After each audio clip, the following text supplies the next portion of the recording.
Muy bien. Entonces, como les decía, solicitación axila en régimen elástico. Muy bien. Bueno, el objeto esencialmente de este tema es, nosotros queremos estudiar todos los conceptos físicos, matemáticos, ingenieriles, analizar los principios y los fundamentos de funcionamiento estructural. Vamos a aprender a dimensionar y a verificar. Y también, inclusive, vamos a introducirnos dentro de, en forma preliminar, obviamente, dentro de las primeras ideas y conceptos relacionados con el diseño y el proyecto, en elementos estructurales o sistemas de elementos estructurales, es decir, un conjunto en donde no esté conformado por un solo elemento, sino por varios elementos, o inclusive parte de ellos, que están solicitados exclusivamente a esfuerzos axiles o esfuerzos normales. Ese es el objeto del tema de hoy. Este objeto, así como está enunciado, va a ser el mismo si yo pusiera en la próxima clase solicitados a esfuerzos de flexión o momento flector, o si dijeran momentos torsores, o si dijera flexión variable, ¿sí? O sea que este objeto ustedes lo van a ver repetidos o sirve, salvo las últimas palabras, a cada uno de los distintos tipos de solicitación con los cuales nosotros trabajamos. Bien, vamos a ver ahora la definición de esto. A ver, ¿cuándo nosotros decimos que tenemos esfuerzo axial? Bien, acá tenemos una barra de sección cualquiera en la cual asociamos una terna con origen, una terna cartesiana con origen coincidente con el baricentro de la sección, con el eje X que sea perpendicular al plano de la sección y con los ejes Y y Z que están contenidos en el plano de la sección, ¿sí? Comúnmente a los ejes Y y Z, por ser perpendiculares, se los elige de tal manera que coincidan con los ejes principales de inercia baricéntricos. ¿Está bien? Bueno, entonces cuando nosotros reducimos las fuerzas al baricentro de la sección, no de esta parte, sino de la otra parte que queda dividida cuando uno aplica el método de las secciones, nos encontramos con que en general siempre aparece una resultante de reducción y un momento resultante de reducción. Bueno, cada una de ellas tiene 3 componentes, con lo cual yo tendría 6 componentes. 3 por la resultante y 3 por el momento resultante. Bueno, de todas ellas hay una sola que es distinta de cero. Es aquella componente de la resultante de reducción que es perpendicular al plano de la sección. Cuando eso ocurre, es decir, cuando RRX es distinto de cero, se dice que esa sección está solicitada a un esfuerzo normal N. Todo esto ya lo sabíamos. Ahora bien, si esta situación se presenta para las infinitas secciones del elemento estructural, se dirá que ese elemento estructural está solicitado exclusivamente a esfuerzos normales o solicitación axil o esfuerzos axiles. Ahora bien, si todos los elementos estructurales que conforman el conjunto, es decir, que conforman propiamente la estructura o el sistema estructural, se repite esta situación, se dirá que esa estructura está solicitada exclusivamente a esfuerzos normales. ¿Quedó claro? Nosotros trabajaremos indistintamente con o un elemento estructural o con un conjunto de elementos estructurales, es decir, propiamente dicho, con una estructura. ¿Me expliqué, chicos? ¿Hasta acá? Sí, sí. Sí, sí. Perfecto. Bien. En general, esto se lo doy. Es muy... En general, las estructuras no están trabajando exclusivamente a un solo, a una sola solicitación. En general están trabajando a varias solicitaciones. Pero uno lo puede analizar de esta manera cuando la solicitación fundamental es, en este caso, el esfuerzo normal. Es el esfuerzo normal. Lo que no implica que por ahí esté solicitado también a otros de los esfuerzos, pero la influencia que tienen esos otros esfuerzos en el comportamiento estructural frente a la solicitación axil es prácticamente despreciable. Bien, muy bien. En todas estas figuritas, no voy a perder el tiempo porque lo vimos hace poco, se explica un poquito cómo se llega a esa definición, que ustedes ya conocen. Así que esto lo voy a pasar un poquito rápido porque prácticamente ustedes esto lo conocen, ¿no? Es decir, lo que está repasando acá es cómo se forman los esfuerzos internos. Entonces, fíjense que esto es muy parecido a lo que yo ya les mostré, no la última clase que tuvimos, sino 2 clases anteriores. Bueno, muy bien. Entonces, lo paso rápido, ven que acá tenemos, en este caso de acá tenemos los 6 esfuerzos internos, tanto en una cara como en la otra, y un poco la definición de lo que nosotros vimos. Así que vamos directamente al campo de aplicación o al alcance que nosotros le vamos a dar a este tema. A ver, en cuanto a los tipos de estructuras, nosotros venimos trabajando durante la primera parte de la materia exclusivamente con esquemas o sistemas isostáticos. Bueno, acá nosotros vamos a trabajar con isostáticos, hipostáticos, algún ejemplo un poquito más sencillo, o hiperestáticos. Pero fundamentalmente nos vamos a meter mucho en el campo de acción de los hiperestáticos, en este tema. En cuanto a las causas o acciones, básicamente todas las causas o acciones que actúan sobre las estructuras, uno las puede agrupar en 3 grandes grupos, que son la causa-fuerza, es decir, cuando las acciones son fuerzas; la causa-variación de temperatura, cuando la acción es un cambio de temperatura propio del material o del elemento estructural; y la causa-seguimiento de vínculo. De estos 3, lo que nosotros vamos a trabajar con este tema van a ser los 2 primeros. El tercero no lo vamos a tocar por una cuestión de que la verdad no nos da el tiempo para meternos con eso, pero simplemente para que ustedes sepan, un seguimiento de vínculo es cuando yo dibujo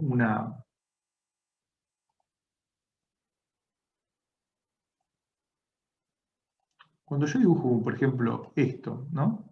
Y vamos a suponer que pongo un apoyo fijo acá.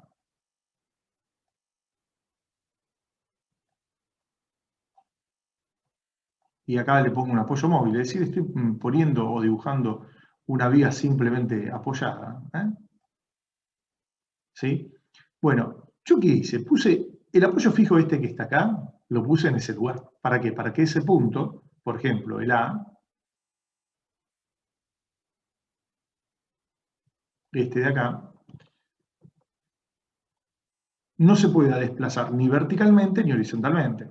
Y en el caso de este, que vamos a llamarlo B, no se pueda desplazar verticalmente.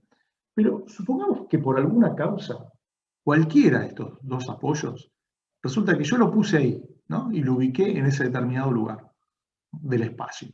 Pero por algún motivo, este apoyo no se mantiene en ese lugar, sino que ese apoyo se me desplaza.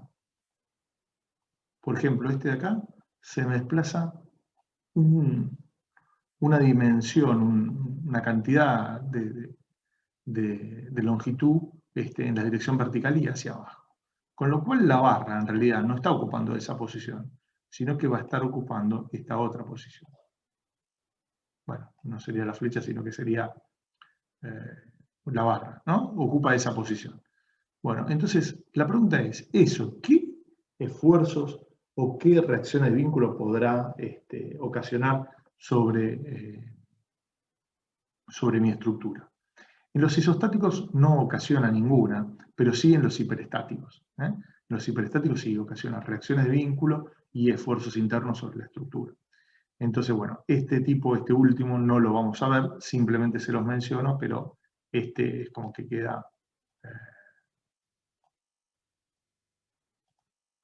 queda ahí sin ver. Es decir, este de acá nosotros no lo vamos a ver ni lo vamos a tratar. Y una aclaración respecto a las causas o acciones. En general, las causas o acciones se clasifican de distintos puntos de vista.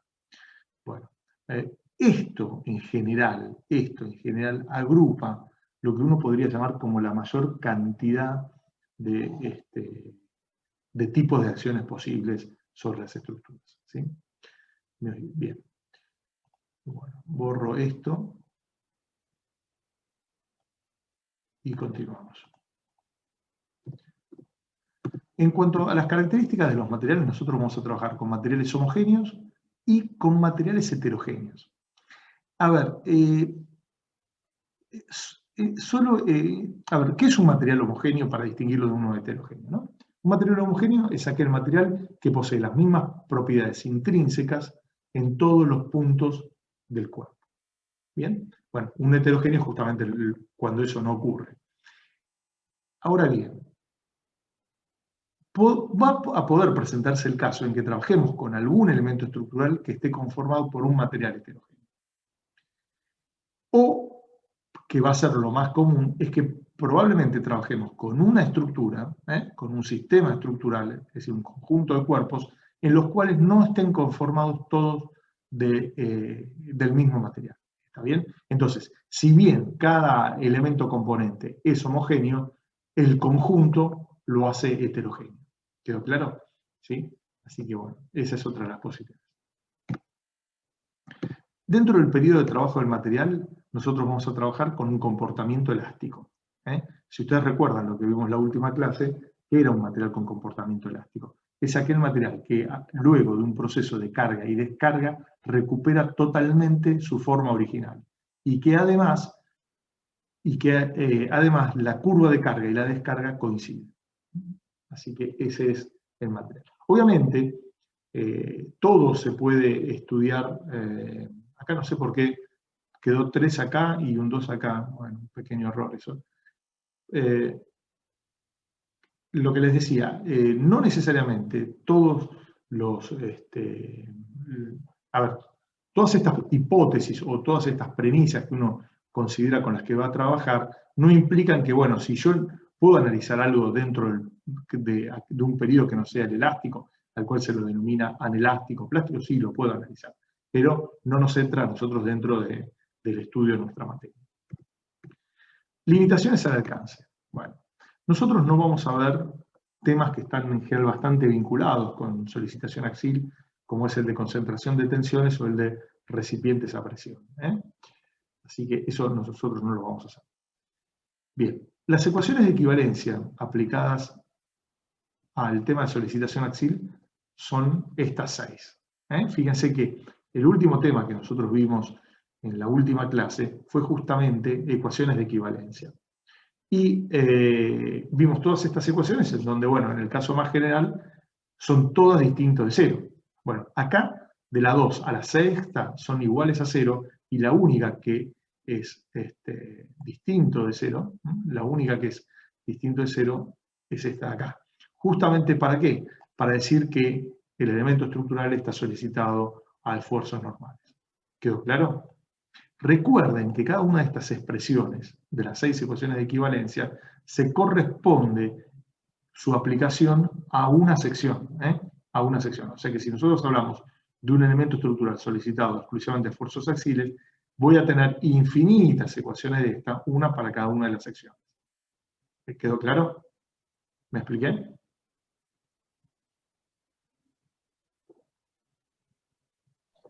Sí, sí, se entiende. Bien, bárbaro.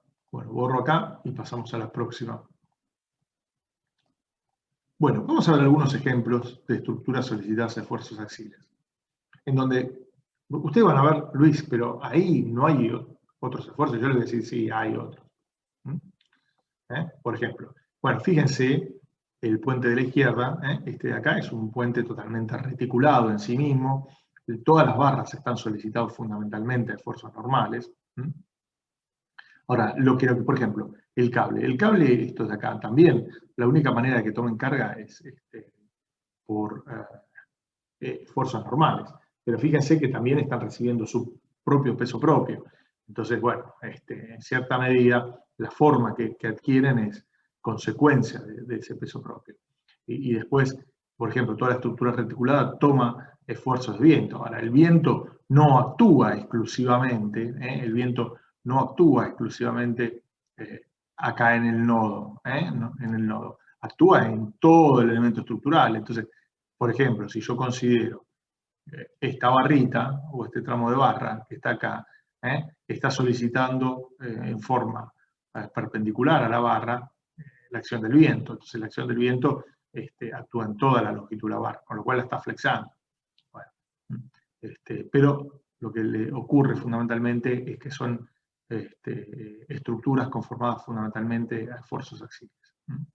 Igualmente, en general, las estructuras tienen otros elementos que necesariamente deben trabajar a esfuerzos de flexión o flexión y corte y todo. Por ejemplo, el tablero acá del puente, que es por donde circulan los autos, o el de abajo, es muy probable que tenga barras que vayan entre este nodo y el de enfrente, o entre nodos. Y entonces, estos elementos que dibujé en naranja, es seguro están trabajando, que es entre donde apoya el tablero, están trabajando flexión.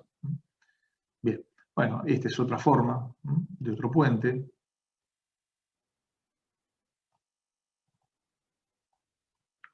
Bueno, mostramos otros puentes un poco más sencillos, el de la derecha, con varias formas, el de la izquierda. Este es un puente más peatonal que de otra manera, ¿no? Que un puente vehicular. Este es un puente que está no me acuerdo si está en Irlanda o en Canadá ahora. Siempre me confundo. Un puente bastante famoso. Hay 2 o 3 puentes que van indicando uno casi atrás de otro, pegado, ¿no? Paralelos, que van mostrando un poco el avance de la construcción de puentes a lo largo de la historia, porque este es uno que tiene sus años, yo no me acuerdo, creo que era de fin del siglo XIX, y después hay otro de mediados del siglo XX y hay uno muy próximo a esta época, ¿no? A estos años. Un poco también uno les muestra todos estos para indicarles distintos tipos de formas o tipologías constructivas y tipologías geométricas para que ustedes vean la diferencia, todo lo que se puede hacer. Bueno, estas son galerías. Las galerías albergan dentro de su propia estructura elementos mecánicos que se denominan cintas transportadoras, y lo que transportan justamente son materiales. Materiales tanto a granel, básicamente a granel, y que a veces son a la intemperie o a veces no. Bueno, fíjense un poquito las longitudes y las dimensiones de estas galerías, por ejemplo esta o esta de acá. Esta es la misma, con una foto de otro lado, y fíjense por ejemplo acá ustedes ven la camioneta, para que vean las dimensiones, tanto en longitud como en altura, y que tienen respecto de otros elementos más conocidos, ¿no? Bueno. Otros tipos de galería para que vean otras formas. Esto es una foto un poco más cercana. ¿Sí? Otra un poquito, esta más sencilla, más baja además, esta última. Muy bien. Galpones industriales. Distintos tipos de galpones industriales. Son todos, fíjense, básicamente estructuras reticuladas, donde lo que se busca es que justamente trabajen a esfuerzos normales. Esto es lo que se denominan como estereoestructuras geodésicas. Lo que tienen en el caso de las geodésicas es que es una sola superficie. Las estereoestructuras tienen 2 superficies, una interna y otra externa. Bueno, acá tienen otras.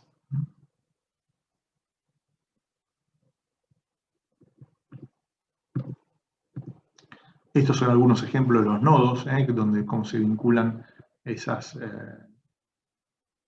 elementos de barra, ¿no? Básicamente, en este caso de acá es una bocha con perforaciones en la cual se rosca, los extremos de la barra tienen una especie de tornillo que se rosca dentro de estos agujeros que unen las distintas barras, ¿no? Estos 2 son distintos tipos de forma de vincularlos. Así que ahí tienen para que vean todas las barras. Es decir, cómo se pueden vincular si fuera necesario vincular todas esas barras, ¿no? Una de las cosas complicadas de hacer en estas estructuras es justamente, primero, dibujar la forma, después fabricar los elementos estructurales y después montarlo, ¿no? Es decir, es un trabajo de bastante precisión y que lleva su tiempo de modelado. Fíjense, las formas, en el caso, bueno, de la esfera ya es bastante conocido, pero fíjense esta que está acá abajo a la izquierda o esta a la derecha, ¿eh? Se terminan siendo formas donde son un montón de elementitos que uno lo va armando como si fuera un mecano. Entonces, bueno, eso, la parte de modelización de esto, no solo para calcularlo, sino después para poder fabricar los elementos, es bastante complejo, tiene sus vueltas. Es toda una especialidad dentro del campo de las estructuras. Bueno, así como lo vimos fundamentalmente en acero, veámoslo en madera, distintos tipos de estructuras que fíjense que fundamentalmente son reticuladas. Obviamente estos elementos, estos de acá, lo voy a dibujar acá en azul, para que se vea. Estos de acá, perdón. Estos de acá, esos no son elementos, están solicitados, son vigas simplemente apoyadas que están trabajando exclusivamente a flexión, ¿no? Bueno, es una especie de pequeño quinchito, sobre todo, fundamentalmente, esto que es la cabreada, la estructura reticulada del techo, ¿no? Así que...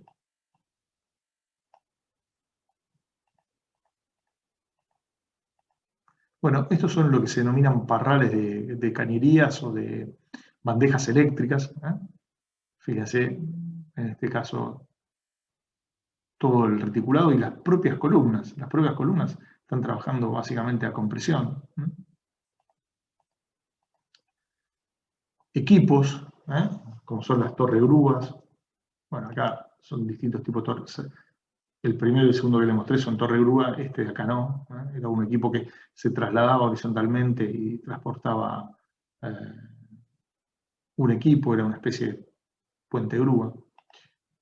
Y otra torre grúa mostrada un poco más de cerca. Bueno, muy bien, ¿qué más? Y algunas varias, como por ejemplo, que esto nos queda afuera, bueno, las cañerías que transportan, o los equipos, como vemos acá, un equipo horizontal, o estos verticales, son equipos que trabajan con presión interna y están solicitados exclusivamente a tensiones de tracción. Así que, con lo cual, y a esfuerzos normales, comúnmente se los ve. Así que esto también para que tengamos otra idea. Bueno, tanques también. Si les aparece a todos estos tanques, aparecen, este es uno en etapa de fabricación, este es este mismo de acá. O sea que uno, visto de lejos, parece mucho más esbelto, pero visto en planta y durante la fabricación es con bastante diámetro. Bueno. Algunos cables también, algunos cables. Estas que se denominan tensoestructuras, que son como estas carpas, son todas estructuras tensadas, son estructuras que no son elementos de barra, sino que son elementos superficiales que trabajan fundamentalmente a esfuerzos normales, ¿no? No les queda otra forma. Además trabajan no solo a esfuerzos normales, sino a esfuerzos normales de tracción. Es decir, fíjense que no se pueden comprimir, porque es como si fuera una tela. Una tela ustedes no la pueden comprimir, pero sí la pueden traccionar. Y fíjense que si la tracciona, tiene una resistencia muy importante respecto a la nula que tiene a compresión. Y lo mismo pasa con los cables. Traten ustedes de comprimir cualquier cable, el cable de la televisión que tengan, del cable del celular, lo que sea, es imposible de comprimirlo, pero sí tiene una resistencia muy fuerte a la tracción. Bueno, muy bien. Y acá hay algunos más, tanto en madera como en acero. Bueno, todo esto, hasta acá venimos bien. Esto ha sido bastante descriptivo, esta primera parte, y ahora vamos ya un poquito a la parte más densa, que está relacionado con el propio desarrollo del tema. La parte más un poquito más técnica, ¿sí? ¿Estamos de acuerdo? Perfecto. Bien, bueno. Muy bien, vamos entonces a explicar el fenómeno para ver qué pasa. Todo lo que esté acá escrito, yo lo voy a decir palabras más, palabras menos, así que no se preocupen porque yo esa parte la paso un poco rápida y no me detenga exactamente en cada párrafo, sino directamente voy a los dibujos. Así que esto es casi un semiapunte, más o menos. Bueno, imaginemos que tenemos acá esta barra que está a la derecha, que tiene una sección rectangular de lados B por D, tiene una longitud L y está empotrada en uno de los extremos, en este caso el superior, y está libre en el inferior. En el inferior, a su vez, se le practicó un agujero. ¿Para qué? Para poder enganchar ahí el peso de algún cuerpo o una carga y poder transmitirle esa carga a esta barra. ¿Estamos de acuerdo? Esto es esencialmente la descripción de la barra. Bien.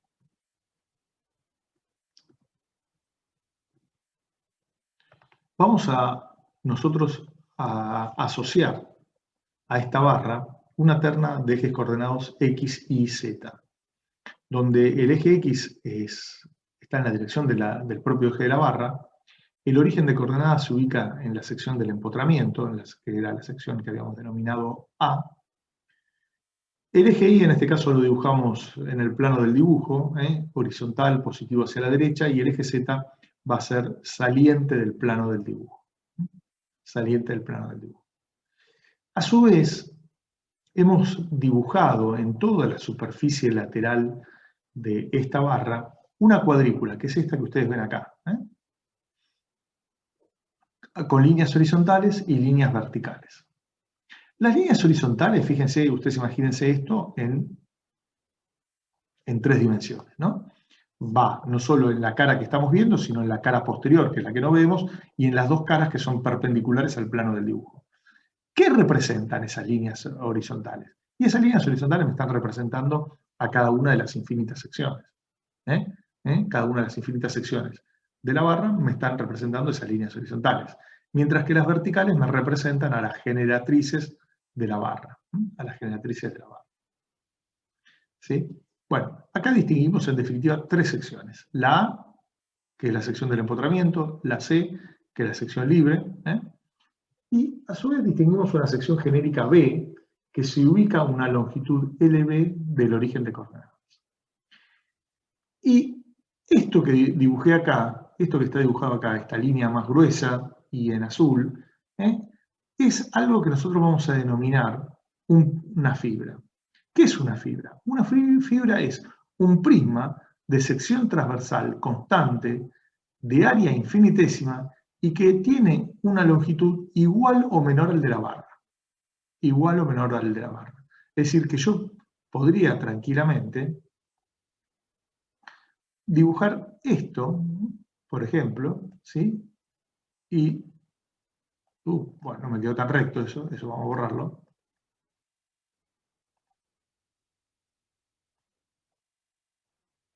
¿Sí? Ahí, acá, en donde el área esa que yo dibujé tiene un área infinitesimal. ¿Sí? Imagínense que el área ahí es constante. ¿Está bien? Eso es una fibra. La fibra obviamente puede ir, como les dije, desde tener toda la longitud misma de la barra, o menor. Así que, ¿por qué? Porque yo por ahí me interesa conocer qué es lo que le pasa a esa sección B por algún motivo, o simplemente tomarla como forma genérica y decir que la fibra va desde la sección A hasta la B. Bien, hasta acá, ¿claro con esto? ¿Sí? Bueno. ¿Qué sería como un cuadrado? No, no es un cuadrado, tiene una sección no necesariamente, un diferencial de área, cualquiera, puede tener cualquier forma, no necesariamente tiene que ser un cuadrado, pero sí es prismático, ¿no? Es decir, a ver si te lo puedo dibujar, si me das un segundito, a ver. Tendría que salir un minuto de acá, parar de compartir y ver No, tranqui, como quieras, Luis. Yo no lo... No, está bien, no te preocupes. Esperamos un segundito que lo hacemos así.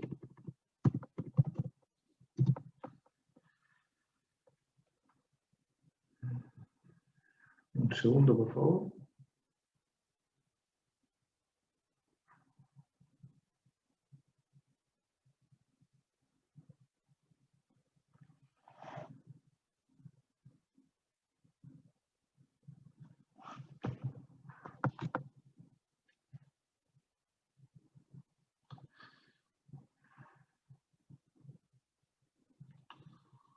Un minuto y ya estamos. Así les muestro para que les quede un poquito claro.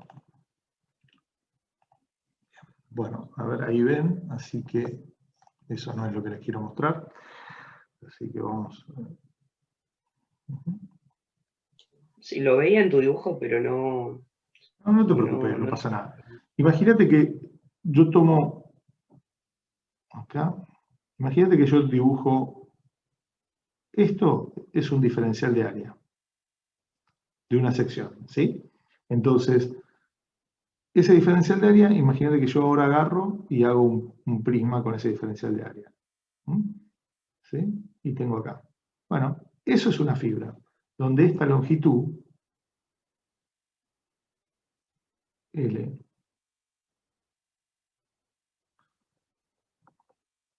L de la fibra es menor o igual a la longitud de la barra.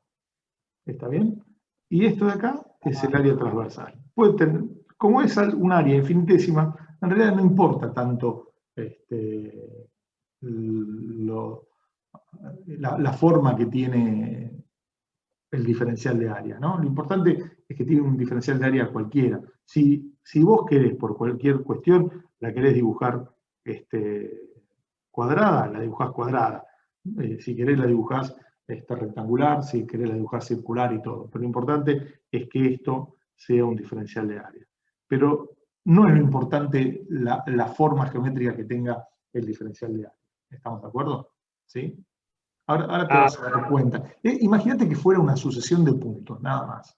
Una sucesión de puntos materiales. Entonces, como es un punto material, va a tener va a tener un volumen y obviamente va a tener un área en la sección con la cual uno esté trabajando. ¿Me expliqué? Claro, sería como un capilar, algo así. Exactamente, más o menos. Exactamente. Sería como un capilar, así es. Bueno, muy bien. Gracias. No, de nada. Entonces vamos ahora con esto, que era donde lo habíamos dejado. Bien. Bueno. Tenemos ahí igualmente para dibujar cualquier cosa que necesitemos. Bien. Perdón, y lo último que les decía, no sé si se lo dije, lo repito. Llegado a toda esta descripción, ahora aplicamos una carga P en el agujero de la sección. Muy bien. Entonces, la pregunta es, ¿qué es lo que antes de mostrar el dibujo, qué es lo que le pasa a esta barra cuando yo le aplico esa carga P? ¿Cómo se deforma? Bueno, esto yo lo saqué, salvo lo que está dibujado en rojo y en marrón ahí, lo saqué de un libro porque me era mucho más cómodo pegar la imagen y no dibujarlo, que era más complicado. ¿Qué es lo que uno observa? Lo que uno observa es que, salvo para las zonas, un segundito, acá está. Salvo para las zonas de los extremos, es decir, de la zona de aplicación de las cargas y de la ubicación del empotramiento, las secciones que originalmente eran planas, como esta que era el azul, se trasladan paralelas a sí mismo y se mantienen planas, después de la deformación por solicitación axial. Por lo tanto, esta que era la fibra, se terminó alargando. Sufrió una variación de longitud que la vamos a denominar delta L. Le pusimos el subíndice B, ¿para qué? Para indicar que la variación de longitud corresponde a las fibras que llegan hasta la sección B. ¿Estamos de acuerdo? Ahora, esto no se verifica, vuelvo a insistir, para la zona de aplicación de las cargas y para la zona de los apoyos. Fíjense, voy a borrar esto simplemente para mostrarle un poquito cómo queda. Fíjense cómo queda la sección acá. No queda plana y toma esta forma, lo cual es bastante lógico que pase, ¿no? En este. Y acá tiene una forma que es así. Ay, perdón, eso está mal dibujado.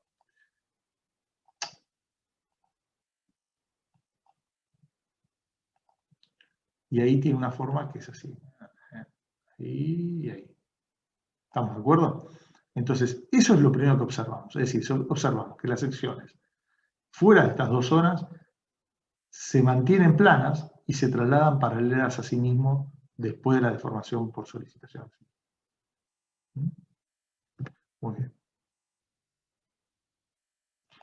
Este hecho, una aclaración le digo, de que las secciones se mantengan planas, es muy importante para nosotros. Es muy importante. Bueno, entonces, ahora, fíjense, esto es una amplificación de lo anterior. La sección B se trasladó paralela a sí misma. Las fibras, que originalmente tenían una longitud inicial L0B, sufre un desplazamiento o un alargamiento delta B, es decir, que el punto este B se trasladó, el punto B se trasladó de acá a acá, y ese desplazamiento que experimentó es este delta B. ¿Estamos de acuerdo? Bien. Así que eso es lo que le termina pasando a la sección. Ahora, lo que sí se observa es que como toda la sección se traslada paralelo a sí mismo, todos los puntos de esa sección experimentan el mismo desplazamiento delta B. Delta B o delta L es exactamente el mismo valor. Lo único que uno está visto como la variación de longitud y el otro está visto como los desplazamientos de los puntos de la sección.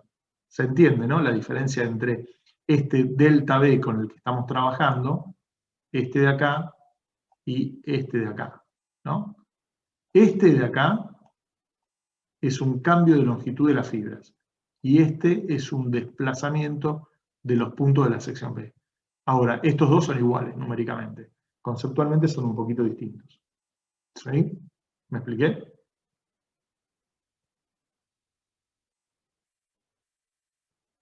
Bueno, asumo que sí. Bueno, muy bien. Sí, sí, se entendió. Bien, acá está, esto era un poco lo que te decía. Obviamente el delta LB es la longitud final menos la longitud inicial, y la longitud final va desde acá hasta acá, ¿no? Muy bien. Vamos a borrar esto.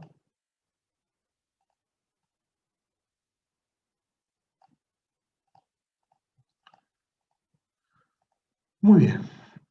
Esta observación experimental, a ver, ¿cómo surge esto? Esto surge de observarlo experimentalmente, no es que, a ver, alguien agarró y se lo puso a deducir. No, simplemente observó que en todas las barras que estaban solicitados esfuerzos axiales, esto ocurría, siempre y cuando uno estuviera alejado de la zona de aplicación de las cargas y de los apoyos. Entonces, como esto se observa en en todas las barras en las cuales uno las observa que están solicitadas a esfuerzos normales, dice, bueno, a ver, espera, supongamos que yo tuviera que analizar esta otra nueva barra. No la voy a ensayar. Yo ya sé que las condiciones son similares a todas las que hemos venido observando y es lógico esperar que en esta barra las secciones que originalmente eran planas sigan siendo planas después de la deformación y que además se trasladen en forma paralela a sí mismas. Entonces, directamente uno, ¿qué es lo que hace? Dice, bueno, ya no ensayo de vuelta al material, sino que esto lo asumo como una suposición de trabajo. Y toda suposición de trabajo se termina convirtiendo en algo que se conoce como esto que está mencionado acá. Es una hipótesis de estudio, análisis y trabajo. En este caso particular, a esta hipótesis se la conoce como hipótesis de Navier. Hipótesis de Navier. La cual dice lo siguiente. Las secciones que originalmente eran planas antes de la deformación por solicitación axial seguirán siendo planas después de la misma, conservarán su forma y se desplazarán paralelas a sí mismas. Esta es la hipótesis de Navier, aplicable a fuerzas axiales. Bueno, muy bien. Ahora, esto que les voy a mostrar acá a continuación, lo que hace es mostrar algunas... ¿qué es lo que pasa en las secciones de aplicación de la carga, ¿no? Entonces, porque uno lo que sí tendría que ver es decir, bueno, a ver, si todas las... si yo... La zona de aplicación de la carga y de los apoyos, ¿qué longitud representa dentro de la barra, ¿no? Porque si esas zonas representan el 80% de la barra, la hipótesis de Navier solo vale para el 20% de aplicación de la barra. Entonces, es una hipótesis que no tiene realmente mucho uso. Ahora, si realmente la hipótesis de Navier yo la puedo aplicar en casi el 90% de la barra, bueno, ya es otra cuestión, ¿no? Entonces, a ver, fíjense, si yo, estos gráficos que vemos acá están mostrando cómo es la variación de las tensiones. Si bien nosotros no lo vimos, la variación de las tensiones, lo que sí podemos decir es que, y esto sí es lo mismo, es que imaginemos que esto en vez de ser las tensiones, son los desplazamientos delta. Es exactamente lo mismo, después lo van a entender. Son los desplazamientos delta de la sección, ¿no? Entonces, fíjense, supongamos que yo me ubico, yo tengo aplicado la carga, la tengo aplicada en esta sección. En esta sección tengo aplicada la carga. Y me ubico a una distancia, que es esta B, que es la mayor dimensión transversal de la barra. Nosotros habíamos puesto que la mayor dimensión transversal era D, pero no importa, imagínense que esta es la mayor dimensión transversal de la barra, ¿sí? Bueno, ahí se observa que los desplazamientos de los distintos puntos de la barra, si bien no son iguales,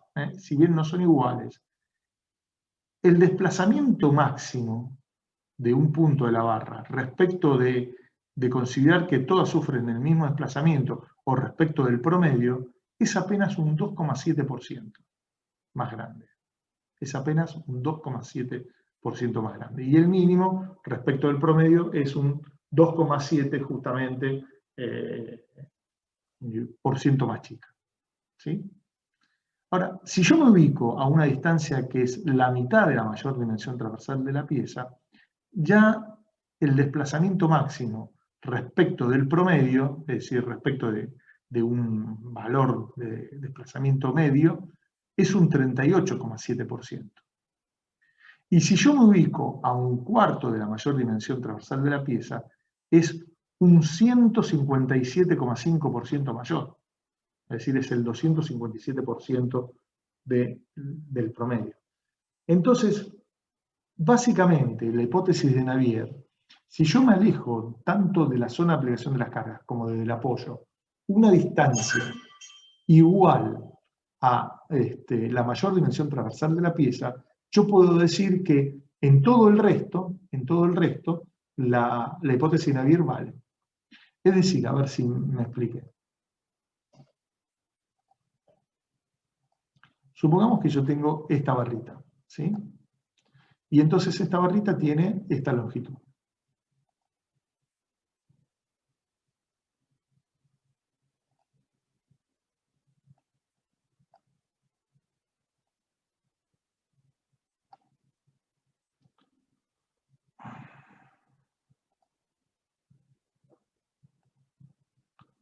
Esta barra tiene esta longitud, ¿sí? Bien.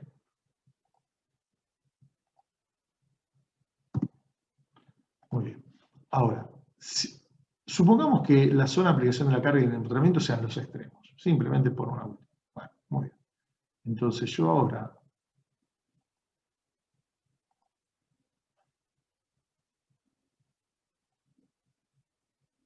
es decir, desde acá, bueno, hasta acá y hasta acá, en todo este sector,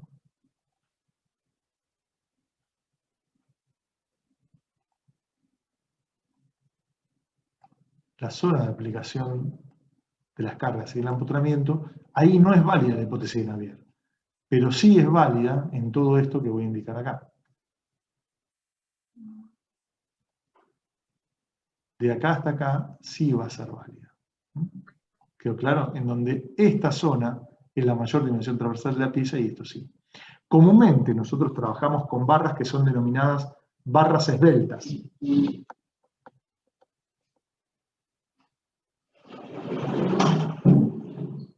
Son denominadas barras esbeltas, por lo tanto, la mayor dimensión transversal de la pieza ocupa valores que van entre un 5 y un 12%, o sea que en ese porcentaje de longitud la aplicación de Navier no es válida.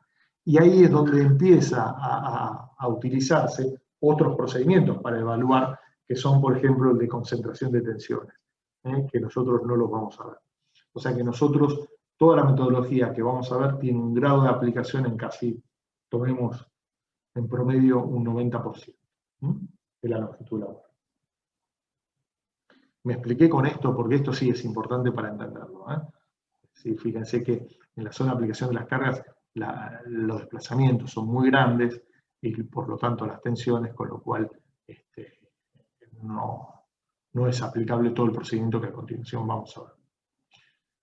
¿Quedó claro esto, chicos? Luis, una consulta. ¿Las secciones son todas del mismo objeto o Sí, son varían todas. por material? Sí, son todas. Ojo que esto no representa la sección, esto representa la longitud. ¿Sí? Es como que yo, a ver, te lo voy a dibujar un segundito acá porque me parece que va a ser más fácil que yo te lo dibuje a mano que... A ver, ¿dónde lo tengo? Acá, un segundo.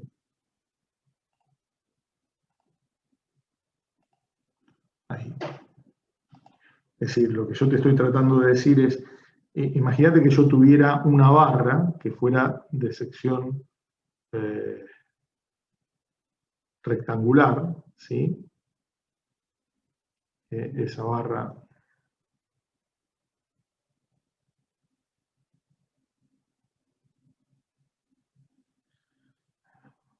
2, 3, 4, 6.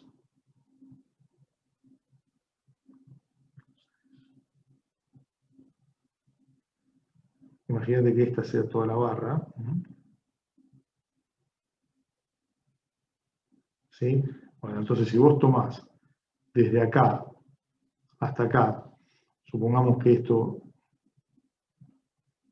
es H y esto de acá es B, esta distancia es H, y esta distancia de acá hasta acá es H, bueno, en esos sectores no es válido, es decir, no es válido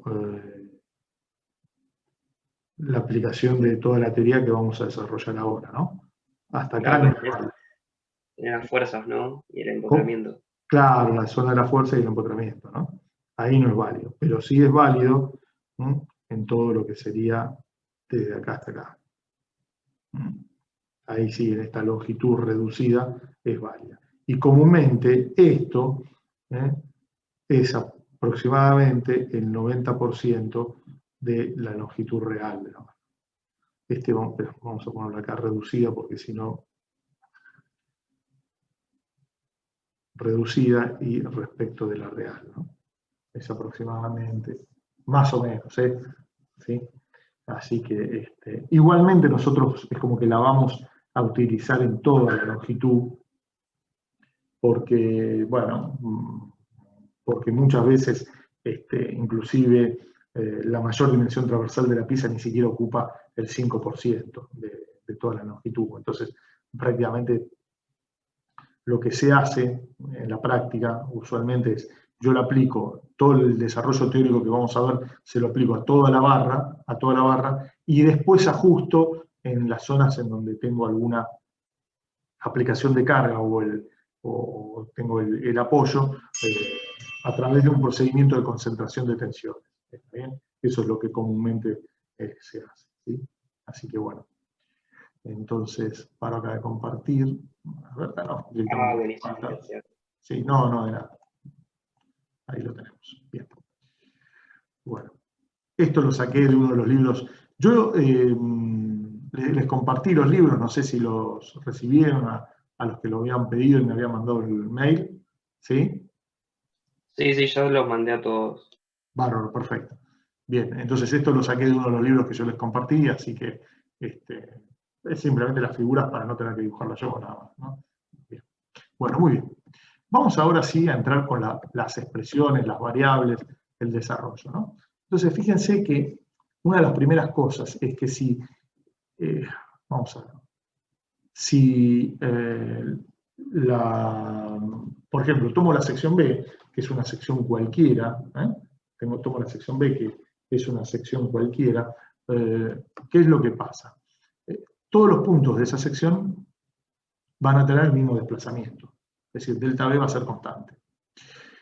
Por lo tanto, uno puede llegar a la conclusión de que los desplazamientos de cada uno de los puntos de una sección cualquiera van a ser función de X. Es decir, es lógico esperar que no todos los puntos de las distintas secciones que conforman al elemento estructural sufran el mismo desplazamiento.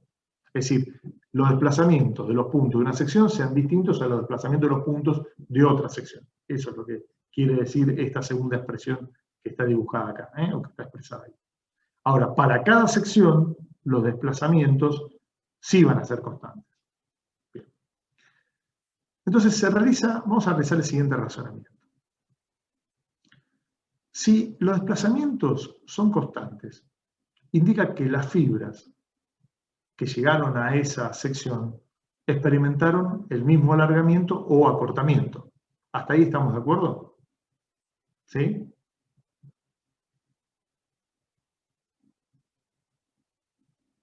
Sí, sí. Bien. O sea, el delta L es lo mismo para todas las fibras que llegan a esa sección. Ahora, si yo hago este cociente, hago delta L dividido la longitud inicial, también va a ser constante. ¿Por qué? Porque todos los puntos de esa sección experimentaron el mismo desplazamiento, pero la longitud de las fibras de cada uno de las fibras que llegan a esa sección B también es constante. Por lo tanto, este es el cociente entre dos constantes, que variará de sección a sección, pero para esa sección es constante.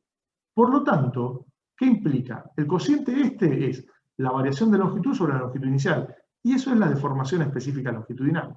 O sea que todos los puntos de esa misma sección experimentaron no solo los mismos desplazamientos, esto de acá, las fibras no solo experimentaron el mismo alargamiento, sino que a su vez todas esas fibras experimentaron la misma deformación específica longitudinal. ¿Está bien? ¿Sí? Bien. Y si eso es así,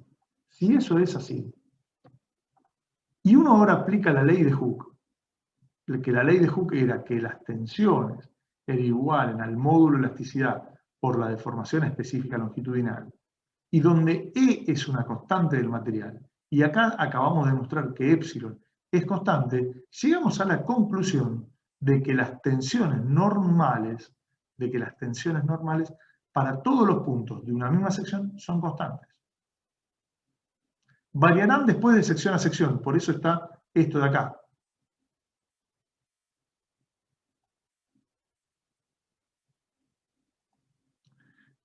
Esta X de acá está puesto porque implica que las tensiones, como lo mismo esta X de acá,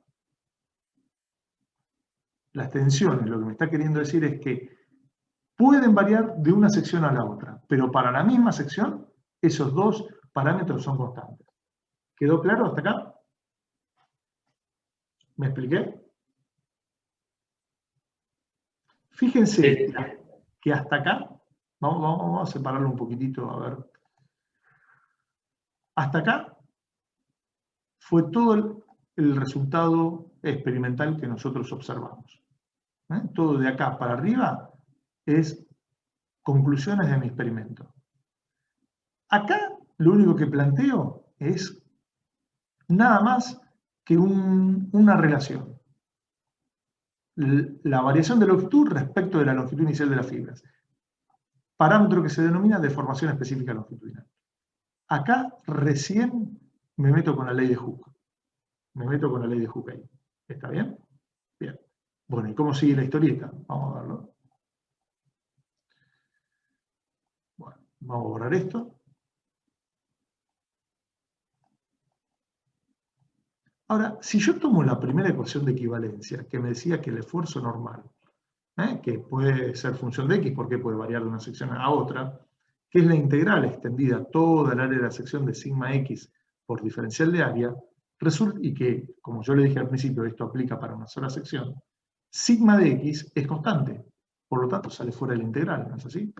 Y me queda esto de acá. ¿Y qué es la integral extendida a todo el área de diferencial de área? El área de la sección, que en el caso más general posible lo ponemos en función de X porque también podría llegar a variar de una sección a la otra, es decir, podría no ser constante. Y llegamos a estas tres expresiones. Que el esfuerzo normal es igual a la tensión por el área, o que la tensión es igual al esfuerzo normal dividido el área, o que el área es igual al esfuerzo normal dividido la tensión. Ustedes me dirán, Luis, esto lo aprendimos en séptimo grado, ¿qué nos estás indicando? Nada, ya lo sé que lo aprendí en séptimo grado. Pero lo que les estoy diciendo es que cada una de estas tres expresiones tiene una aplicación distinta. Y que es lo que vamos a ver un poquito a continuación. Entonces, tanto el esfuerzo normal como las tensiones y como el área pueden variar de sección a sección. Y están relacionadas a través de esto. Es decir, que esta expresión, o estas tres expresiones, básicamente lo que me dan es la resolución de las ecuaciones de equivalencia aplicadas a solicitación axial. ¿Por qué? Porque las ecuaciones de equivalencia, ¿qué eran? Son aquellas expresiones que me relacionan a los esfuerzos normales con las tensiones, a los esfuerzos, internos con las tensiones. Ahora, ¿cómo están relacionados? No lo sé. Hasta la clase pasada no lo sabía. ¿Por qué? Porque yo no podía resolver esta integral. Ahora, para este caso particular de esfuerzos normales, sí lo pude resolver y encontré que la relación es esta que encontramos acá. ¿Quedó claro? Una relación bastante sencilla. Bastante sencilla. Entonces, lo que vamos a ver ahora es qué representa cada una de estas expresiones. Bien. Bueno. Hay una aclaración que tengo que hacerles, que es la siguiente. Fíjense que la relación entre el diagrama de tensión de formación con el cual nosotros vamos a trabajar, para un material dúctil, que es este de acá, es un tramo lineal, donde la relación entre tensiones y deformaciones tiene una relación lineal, que es justamente sigma igual a E por epsilon, y después viene o sobreviene un tramo donde las deformaciones se incrementan sin un incremento de tensión. Fíjense que la tensión se mantiene constante, ¿no? Este punto o este nivel de tensión es lo que se conoce como tensión de fluencia. Ahora, uno va a tratar siempre nunca alcanzar la tensión de fluencia. Entonces, ¿por qué? Porque quiere estar alejada de esa situación en la cual, si yo alcanzo ese nivel de carga y por lo tanto ese nivel de tensión, el material se me deforma prácticamente en forma indefinida, hasta que obviamente se rompe, ¿no?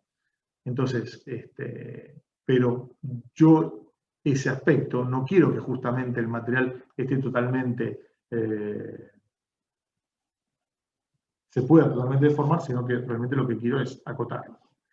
Entonces, me planteo un nivel de tensión inferior, donde esta distancia. ¿Me esperan un segundo, por favor? Un segundo, por favor.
Listo, ahí estamos grabando de vuelta, así ya seguimos. Bueno, entonces, lo que les decía es, nosotros nos vamos a ubicar en un nivel de tensión, que es, por ejemplo, este que vemos acá, que está dibujado ahí abajo como sigma add, ahora les voy a explicar bien qué significa. Me voy a ubicar acá, y justamente la distancia entre ese nivel y el nivel al que no quiero llegar, que es esta distancia, está representado por la seguridad que yo me estoy tomando respecto de la construcción o del elemento estructural o de la estructura que estoy diseñando. ¿Entendido? Es decir, eso es un margen de seguridad que uno se toma para justamente no alcanzar el nivel de tensión de fluencia. A ese segundo nivel que pusimos sigma add se la denomina tensión admisible. Tensión admisible. Y en realidad el nivel de tensión que yo no quiero superar es este de acá. Este de acá. Este nivel de tensión es el que no quiero superar. Todas mis tensiones de trabajo de cualquier elemento estructural, de mi estructura, van a estar trabajando a un nivel de tensión de ahí para abajo. Lo otro es lo que se conoce como margen de seguridad y está establecido por el coeficiente de seguridad. El coeficiente de seguridad es función de distintos aspectos. Entre ellos es el destino y uso que se le va a dar a la construcción, que es uno de los más importantes, si no el más importante. ¿Y por qué es eso? ¿Por qué es eso? Porque, a ver, para ponerlo en términos bien amplios, no es lo mismo construir una central nuclear a 150 kilómetros de una ciudad importante que construir un galpón para albergar pasto en el medio del campo. Entonces, las exigencias constructivas para uno y para el otro son totalmente distintas. Por más que para el dueño del galpón, si se le llega a caer eso, capaz que pierde todo lo que vino juntando en media temporada y le provoque un daño importante, pero como desde el punto de vista de la sociedad, no se le exige a esa persona que realmente tenga la seguridad mínima indicada en los reglamentos y en las normas de construcción. ¿Estamos de acuerdo? Entonces, ese es uno de los puntos. Después la persona, si respeta esos márgenes mínimos de seguridad, la puede hacer si quiere 5, 10, 20 veces más segura, con lo cual 15 o 10 veces o 20, como le decía, más resistente y menos deformable.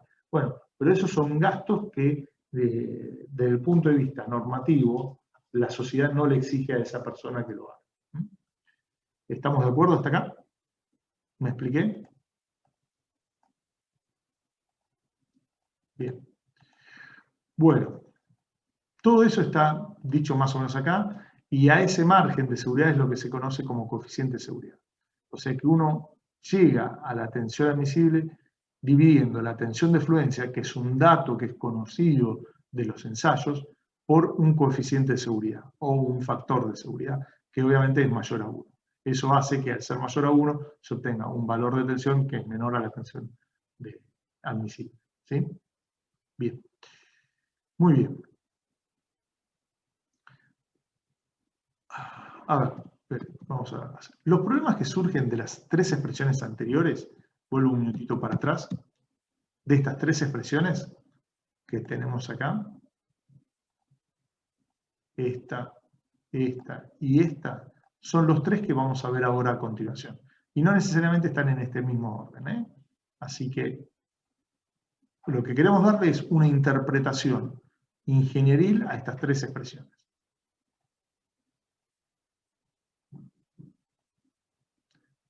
Muy bien. El primero es un problema de verificación de tensiones. Un problema de verificación de tensiones. ¿Qué es un problema de verificación de tensiones? Es decir, bueno, yo conozco a mi elemento estructural, ya lo tengo diseñado, lo tengo dimensionado, y sé las cargas que están actuando sobre ese elemento estructural. ¿Sí? Entonces, lo que quiero saber es si la tensión a la cual está trabajando ese elemento estructural, es decir, a dividir el esfuerzo normal dividido el área, me da lo que se conoce como tensión de trabajo, tensión de servicio. Quiero saber si esa tensión de trabajo o tensión de servicio es menor o igual a la tensión admisible. Es decir, quiero saber eso de él.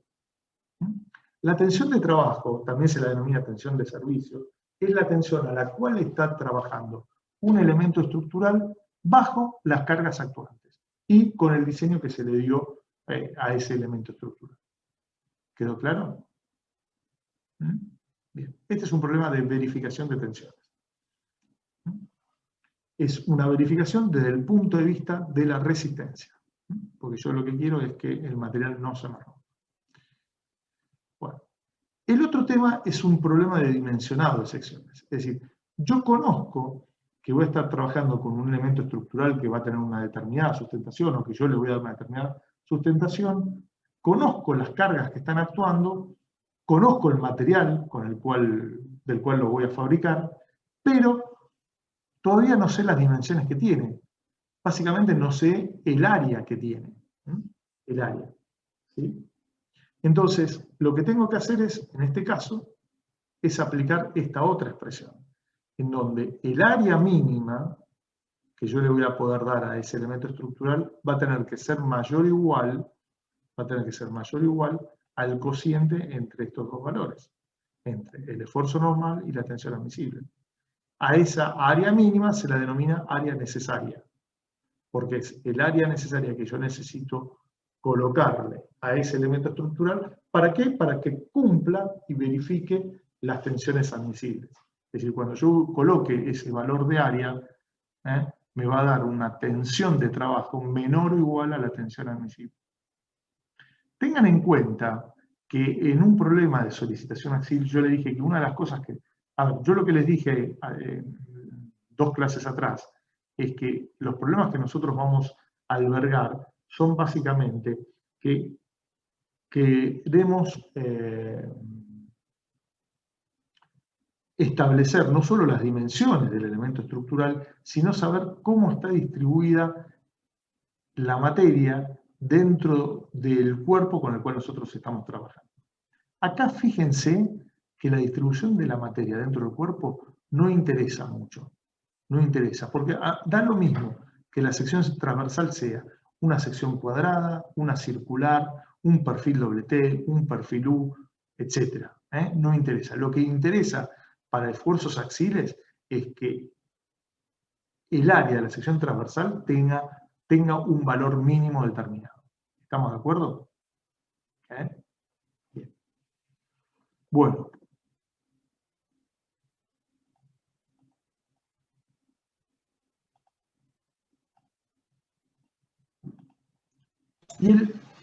Y el problema final es el problema de la capacidad portante. Es decir, imaginemos que, a ver, yo conozco la forma estructural de mi elemento, conozco el área, conozco el material del cual está hecho, conozco la tensión admisible con la cual tengo que trabajar, pero alguien viene y me pregunta, mira, che, Luis, escúchame, decime lo siguiente, ¿qué esfuerzo normal es capaz de soportar esta barra?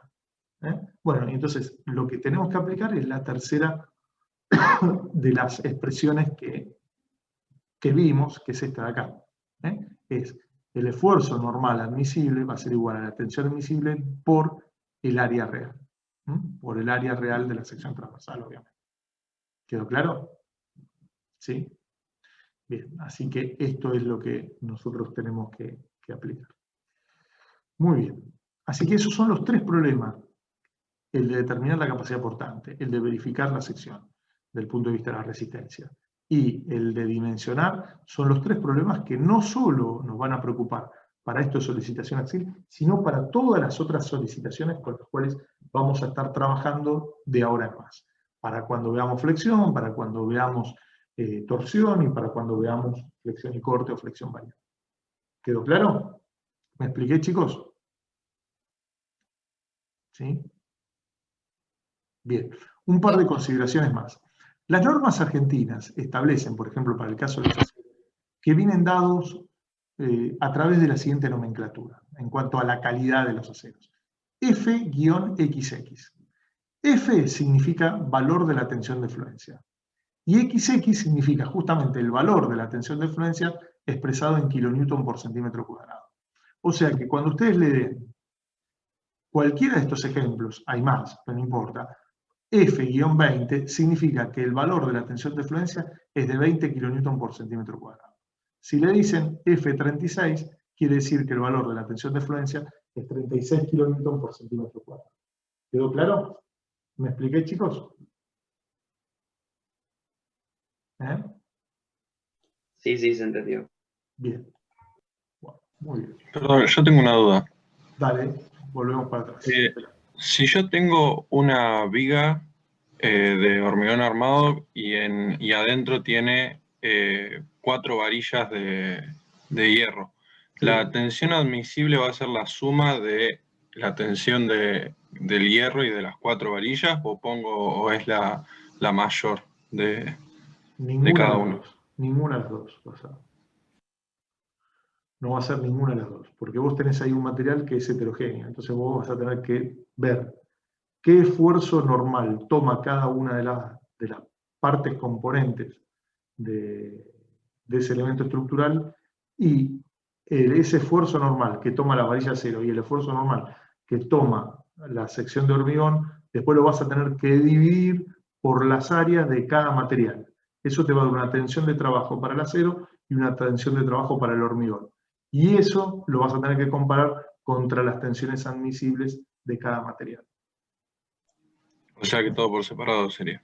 Sería por separado. Lo que pasa es que lo que no es por separado es la determinación de qué esfuerzo normal toma cada parte. ¿Se entendió?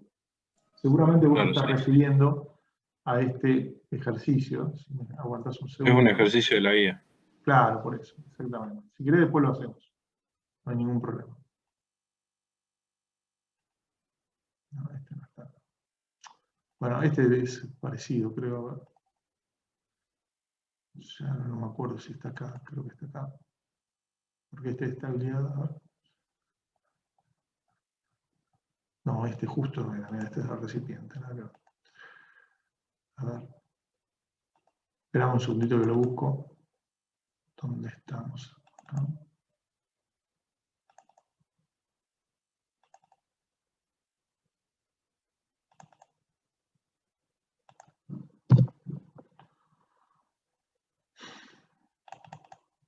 A ver.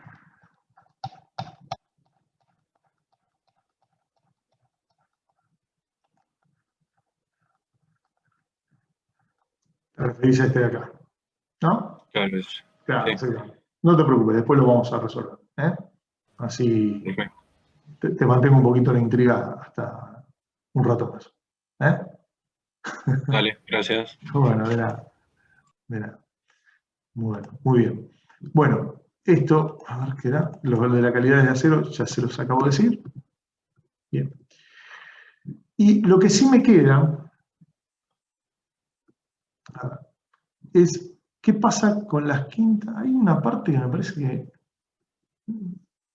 con la quinta y la sexta ecuación de equivalencia, vamos a ver esto, es que, fíjense, si yo de la quinta y la sexta, que eran iguales a cero, la tensión normal era constante, por lo tanto sale fuera las integrales, con lo cual esta la de arriba es la quinta, la de abajo la sexta, y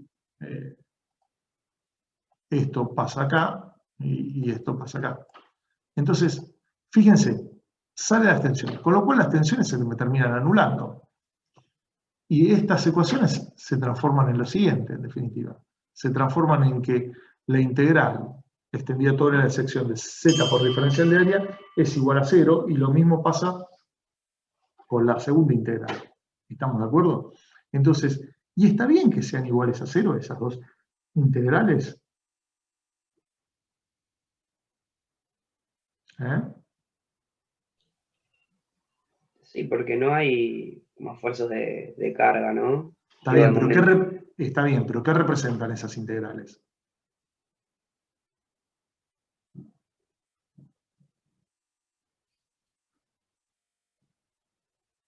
Eso ustedes lo vieron. Lo vieron en la primera clase y en la práctica, cuando vieron geometría de las masas. ¿Qué representan esas dos integrales?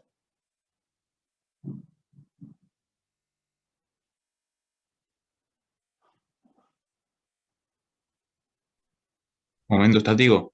Exactamente. Fíjense que la primera integral es el momento estático del área de la sección respecto del eje Y.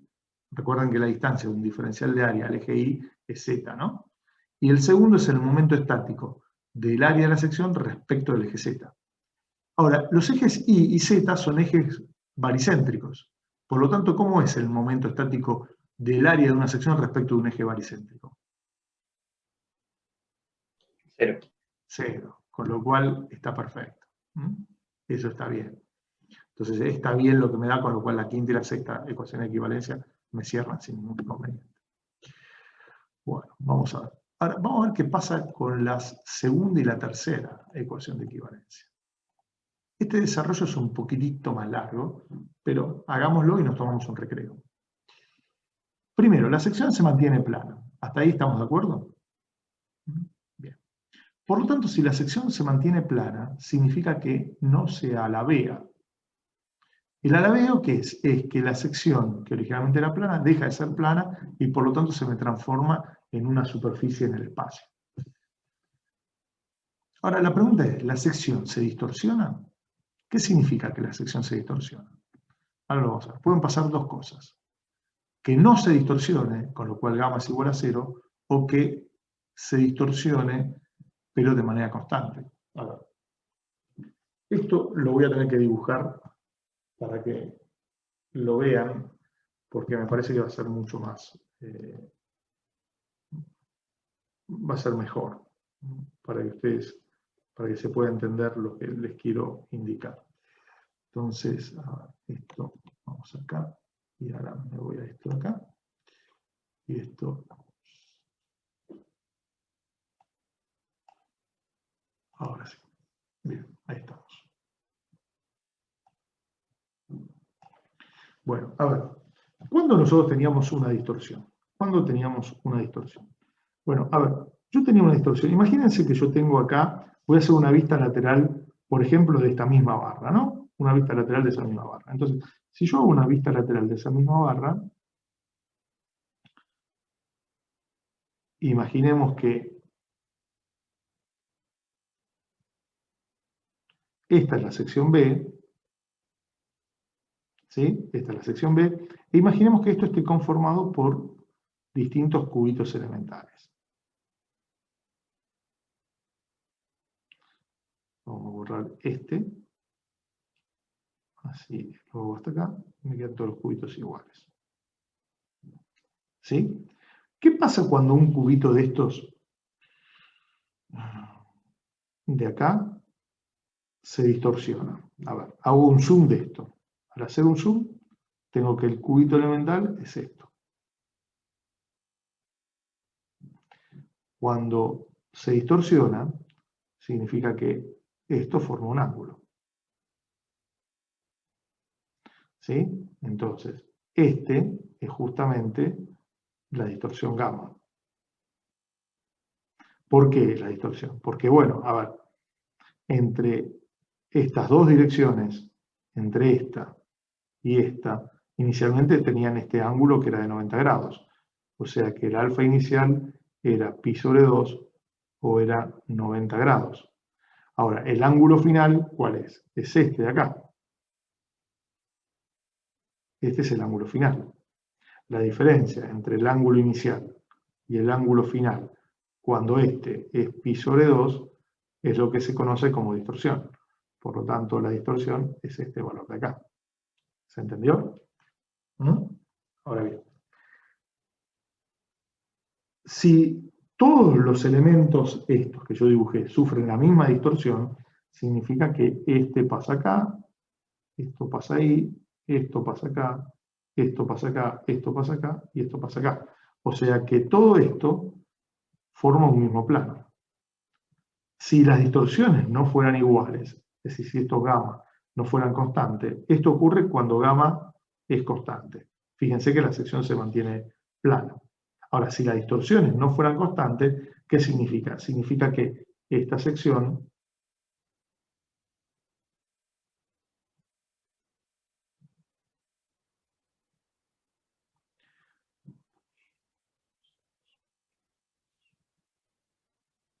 cuando se deforma, va a ocupar una forma como esta.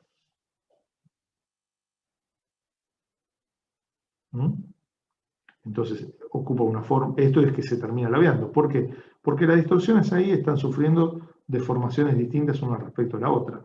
Acá es cuando el gamma es distinto de constante. ¿Entendido? Entonces, como esto no ocurre en la solicitación axial.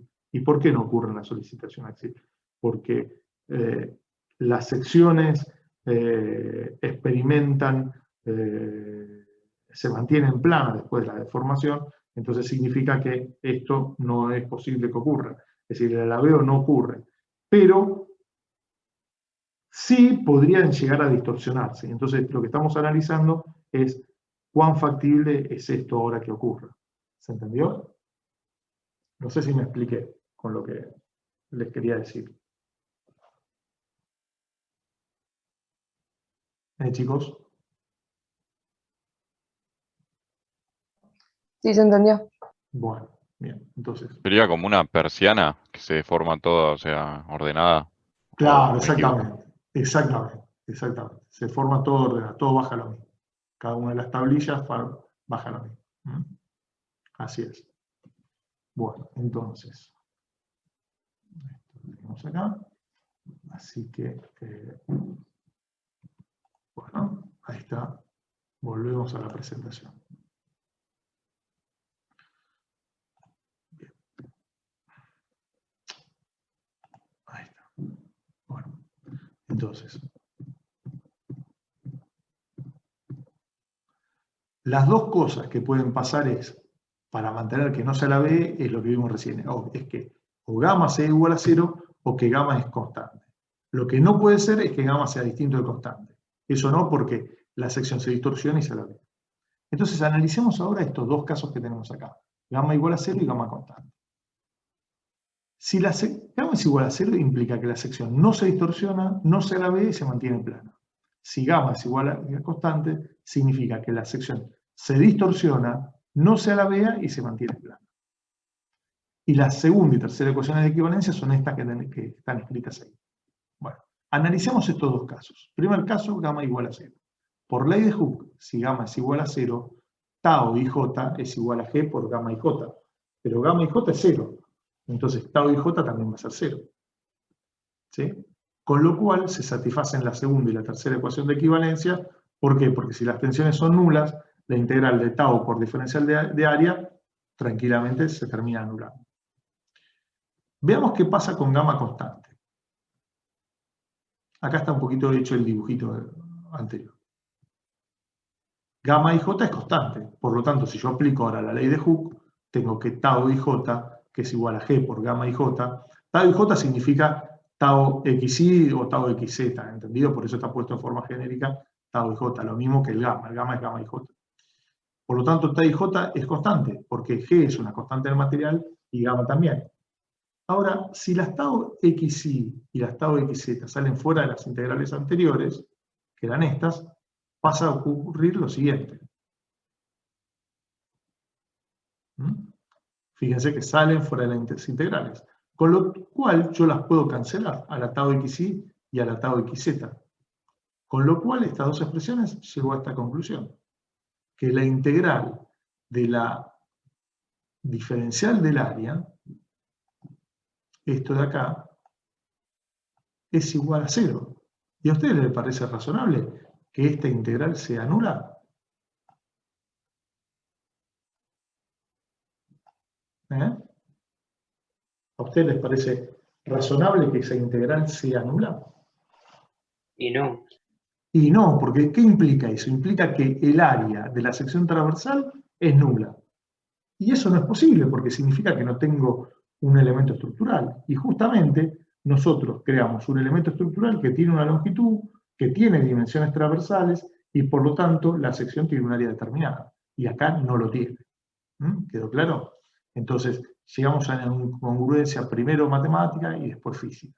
Con lo cual, la única posibilidad es que las tensiones tangenciales sean nulas. La única posibilidad es que las tensiones tangenciales en la solicitación axial sean nulas. No que sean constantes. Por lo tanto, el segundo caso que estamos analizando, en donde la sección se distorsiona pero no se alabea, porque gamma es constante y hace que la sección se mantenga plana, no es posible. Acá siempre en la solicitación axial, salvo para las zonas alejadas de aplicación de las cargas y de los apoyos, gamma es 0. Y por lo tanto, las tensiones tangenciales son nulas. Con lo cual, también se me satisface,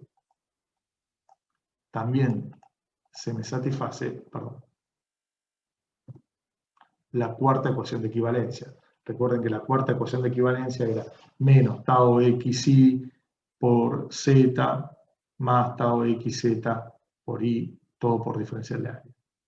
¿Sí? ¿Se entendió, chicos? ¿Mm?